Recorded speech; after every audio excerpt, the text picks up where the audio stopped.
I don't really want to talk about this Israeli whore, by the way, so-called US President Donald Trump. He made a lot of statements on his Truth Social yesterday, and as you see, I ignored all of it, right? But now we're gonna observe a new wave of deception campaign in US and on a global scale, I guess, because there is already attempts to somehow justify actions of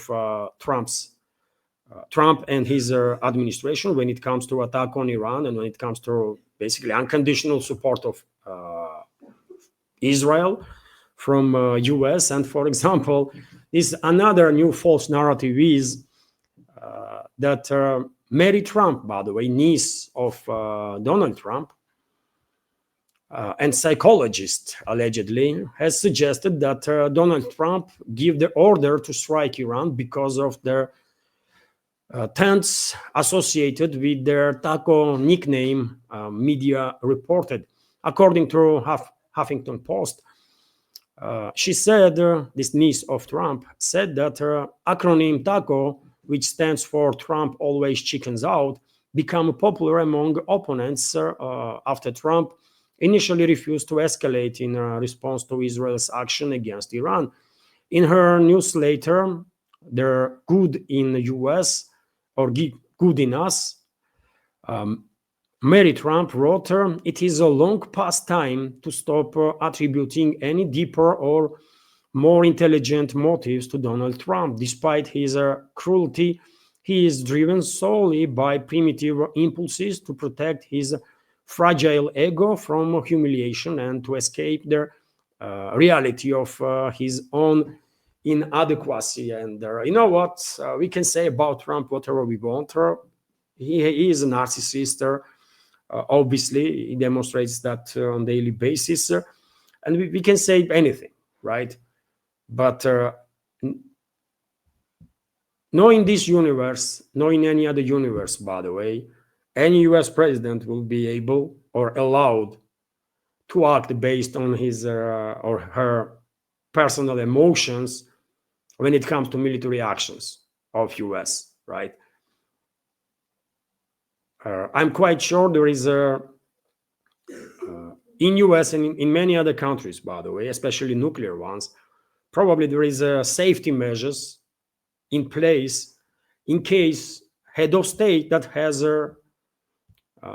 authority to launch nuclear strikes, in case head of state experiences some mental breakdown, that might happen. After all, they are all humans, right? So there should be some, and most likely is, some safety measures in place when if president of US, for example, starts to take decisions on some emotions and there are some inadequate or unexplainable, based on unexplainable reasons, then action will be taken. And maybe his own security will take him out in that case. There should be some protocol in place for such cases. And most likely is, right? And so don't believe that Trump was launching attacks on Iran while using up to 20, some say 17, some 18 B-2 bombers, part of which was a sort of deception, another part actually participated in a strike. I don't think these kind of decisions are made on some personal emotional state. So this is clearly a deception campaign. Another one, by the way, which is sort of criticizes Trump. Don't take him too seriously. He's a moron. He's his ego plays too much a role and all that kind of stuff. And so we are moving away with these false narratives from real reasoning behind Trump's actions. And real reasoning is that he is basically Israel's whore. He is blackmailed. I'm 100% convinced, by the way, that he is blackmailed by Israeli secret services, by Israeli lobby, right? That's it, man. That's it.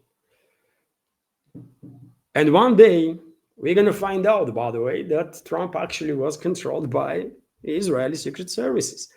And not just him, but potentially vast majority of his administration, his inner circle for sure. Just to make sure that he stays online. That's what it is. And this very same Trump, by the way, commented on statement of former Russian President Dmitry Medvedev when he said that there is a number of countries that may provide Iran with their nuclear weapons. I paid a lot of attention to the statement of Medvedev yesterday in both live streams, by the way. If you have not seen it, please, and if you have time, please check that streams. I'm not going to repeat now what Medvedev said, but U.S. leader has criticized the former Russian president for suggesting that some nations may provide Iran with nuclear weapons. And well, what can I say? If this topic, by the way, this statement of Medvedev may actually play quite a significant role, in this ceasefire to be reached, and maybe that was the message that was needed. That if globalists or neocons, Zionists continue, then Iran will receive nukes, and maybe that forced them to back down. Is it a possibility, dear friends? Because yes, Medvedev stated that some countries may actually provide Iran with their nuclear weapons. And yesterday, I went through potential countries that some might argue that can give nukes to Iran. Iran has 4 friendly nations right now that, theoretically speaking, can be considered as the ones that may provide it with their nukes. But 2 of these countries will never even consider this. First is Russia. In no circumstances Russia will provide Iran with or any other country, by the way, with nuclear weapons. If there is any agreements in place, Russia might deploy its own nuclear forces there as a deterrent. This is the case with Belarus, for example. But in no circumstances Russia will actually give its nukes to some other party. It's not happening. And in no circumstances China will do this. It's not possible. But there is 2 other countries. One is Pakistan, and Pakistani leadership did make quite strong statements in regards to this escalation with Iran. And another one is North Korea. And I remind you, dear friends, that either on the same day or day after Israel's attacks on Iran, Secretary of Russia Security Council Sergei Shoigu was in Iran. Visited North Korea, right? And I reported about it at the time, and I said that, well, maybe it is time to appoint Sergei Shoigu as ambassador to North Korea, because it seems like every other week he is there, right? Because several weeks before that, Shoigu was in North Korea again, and what was the reason for him to go in Pyongyang once again, exactly like day or 2 after Israel attacked Iran? And who knows, by the way, who knows, maybe North Korea stated that they're going to provide Iran with maybe North Korean leadership tell the Shoigu that they're going to provide Iran with nukes if this escalation continues, right? Medvedev, for a reason, said in his statement that there are several countries that can provide Iran with nuclear weapons directly. And I see only 2 countries potentially that can do this. Either Pakistan, and I really have some doubts that Pakistan will risk that much because, and after all, we should keep in mind that influence of US and British militaries and intelligence in Pakistan is still huge, by the way, although I think Chinese influence is decreasing and Pakistan is moving more and more closer to China. But when it comes to North Korea, by the way, North Korean leadership doesn't give no flying Fs, neither about US, neither about UK or Israel, right? So maybe they actually, through Shoigu, send a message for the West to de-escalate. Otherwise, Iran will get nukes directly. And maybe this, by the way, this topic actually play a huge role in current de-escalation, you know? And maybe nuclear deterrent was the key to force Israeli leadership, Zionists, neocons, globalists to back off. Just saying, share your opinion, dear friends, what you think about such possibilities. But anyways, now, of course, everybody is thinking what kind of lessons we can get from this escalation, right? And there are many lessons to be learned, obviously. And this morning, while thinking about it, I write some of the points that definitely needs to be addressed.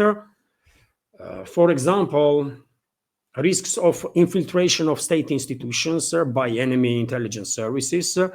Israel clearly demonstrated in past 12 to 18 months that it has a great level of infiltration in Hezbollah and in Iran also. One may argue that even in Hamas, right? So this is a big issue. This is a big topic.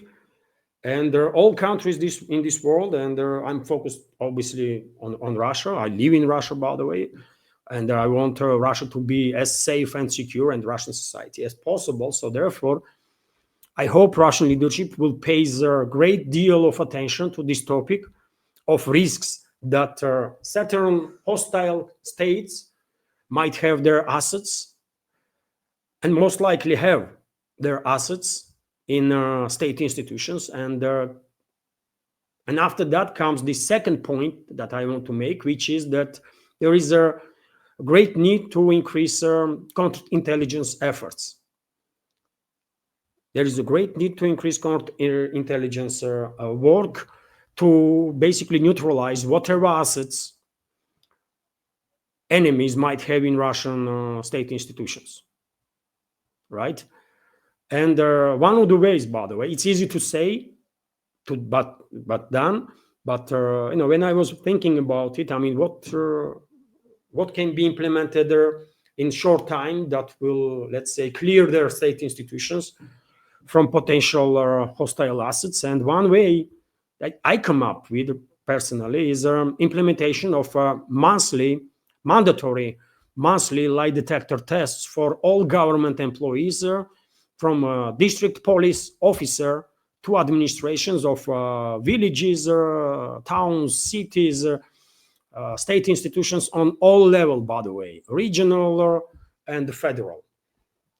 Everybody who is employed by state should undergo mandatory lie detector tests every single month. It's easy to implement. It will only take to create like groups of inspectors, let's call them that, in all the regions of the Russian Federation. And it's doable. It's doable. You only need like 3,000 to 5,000 experts that can work with this equipment. And these experts themselves, obviously, as a state employee, should undergo very same testing. So that's the one way, by the way, that you can eliminate presence of foreign assets in your state institutions. And the actions of Israel clearly demonstrated that this is a grave danger, right? When your state institutions are infiltrated by intelligence services of foreign countries.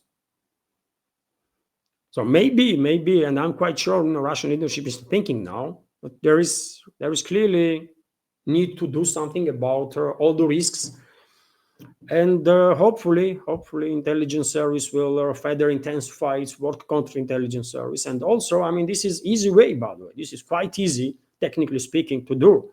Every state employee should undergo lie detector test every single month. Not once a year, not once in 10 years, every single month. It's just, I don't know how long it takes, by the way, like half an hour, 1 hour, 2 hours. Every state employee can allocate 2 hours in each month, no big deal, to undergo lie detector test. So hopefully someone in Russian leadership will think about it. It's not that difficult to do, right? And obviously, counterintelligence services do have many other ways to deal with infiltration, and hopefully they will further accelerate their work. Also, another point, by the way, how important is Israel did demonstrated that neutralization of their enemy military and intelligence leadership is actually paving the way for success of a military operation. And Israel demonstrated that while attacking Hezbollah, which was decapitated, right? While attacking Hamas, which was also decapitated, and process continues. It's a constant process, right? And while doing so, Israel is not allowing these organizations to regroup, reorganize, right? So clearly this tactic of Israel proved to be effective. And maybe, hopefully Russian leadership will adopt this tactic of decapitating enemy forces, right? And if so, then hopefully leadership of Western-backed terrorist regime of Zelensky will be neutralized as soon as possible, as they should. As they should, by the way. They are guilty of death of so many innocent people in Russia, by the way, so many civilians that there can be no mercy for them. Not in this, not in any other universe, right? So this is another lesson that actually neutralization of enemy military and intelligence leadership is working, and Israel proved that. Another point is that there is a need on significant increase in security of their key military facilities, military and scientific personnel, strategic facilities. I don't think anyone will argue with that. And no one, obviously, maybe even a key point that we should all learn, no one should ever trust representatives of the so-called Western elites or the Western ruling class under any circumstances. Diplomacy was and will be the only tool of deception for these criminals that are in charge of collective West. And by the way, we have so many demonstrations of this that I don't think there is even an argument to make against what I just said. Western ruling class, globalists, their puppet regimes all over the Western world are using diplomacy as a tool of deception. They are never honest and they can never be trusted. And maybe this is the key lesson that we all have to learn, right? In current situation, in no circumstances, anything to be trusted that comes from the collective West. Share your opinion, dear friends, what you think. There are many other lessons that we all can learn, obviously, but this morning I just took 5 minutes to go through at least several that I come up with, but definitely much more lessons can be learned from this escalation. And by the way, on topic of impossibility to trust Western, collective Western and its officials and so-called diplomacy from their side, well, we have statement of a senator of the Russian Federation who actually, at least indirectly, supports my take on the situation. United States and its allies still do not consider themselves bound by the norms of the international law and and are always trying to achieve their goals in any part of the world using force whenever they deem it necessary. This was written on his Telegram channel by the chairman of the Federal Council Committee on Constitutional Legislation and State Building, Andrei Klishas, by the way, and he's on point, absolutely. Hardly anyone will disagree with this statement. We are at the point when Western politicians or Western so-called elites cannot be trusted no matter what, period. And this is very dangerous stage of for humanity, obviously, to face such a reality. But we have to deal with it, right? We have to deal with this situation and be extremely cautious, because in no circumstances we can trust anything and anybody when it comes to Western ruling class. Hello everyone, I hope you find informative and useful this short clip from main news update, and if so, please click that like button and leave some commentary just about anything. It might help to deal with the algorithm and reach wider audience. And if you like my work in general and want to support to save this media project, you can assist through several ways. You can donate to this project through PayPal platform or Boosty, also with the crypto currencies, or you can subscribe to my Patreon page and page on Boosty, where I have quite a lot of extra content on regular basis. All the links are on this video in description box and in the pinned comment. And of course, many thanks to everyone who already helped and continues to support. Thank you.